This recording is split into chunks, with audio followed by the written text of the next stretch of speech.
ఆంధ్రప్రదేశ్ రాష్ట్రంలో 30 ఏళ్లు పైబడిన వారిలో ప్రతి 5గురిలో ఒకరు బీపీ లేదా షుగర్తో బాధపడుతున్నట్లు తెలిసిందని ఆరోగ్య శాఖ ముఖ్య కార్యదర్శి కృష్ణబాబు తెలిపారు.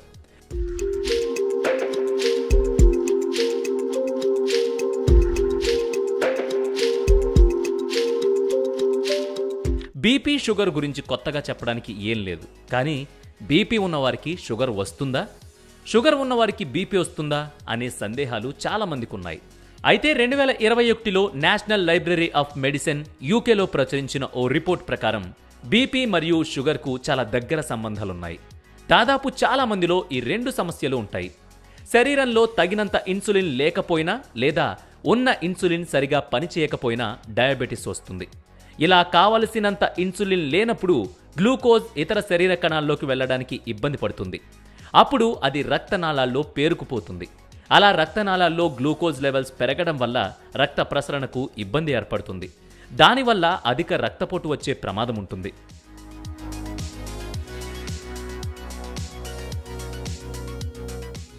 ఒక నివేదిక ప్రకారం డయాబెటీస్తో బాధపడుతున్న ప్రతి 3 2 అధిక రక్తపోటు సమస్య కూడా ఉంటుంది.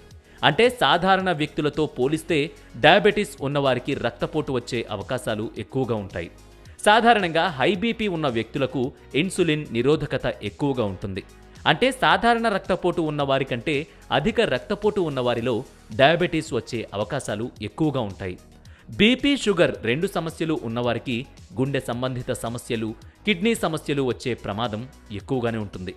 కాబట్టి ముందు నుంచే ఈ దీర్ఘకాలిక సమస్యలు రాకుండా తగిన జాగ్రత్తలు తీసుకోవడం మంచిది అని నిపుణులు చెబుతున్నారు. కాబట్టి తగినంత వ్యాయామం, సరైన ఆహారపు అలవాట్లే ఈ వ్యాధులను నిరోధించడానికి, రాకుండా చూసుకోవడానికి మంచి మార్గదర్శకాలు.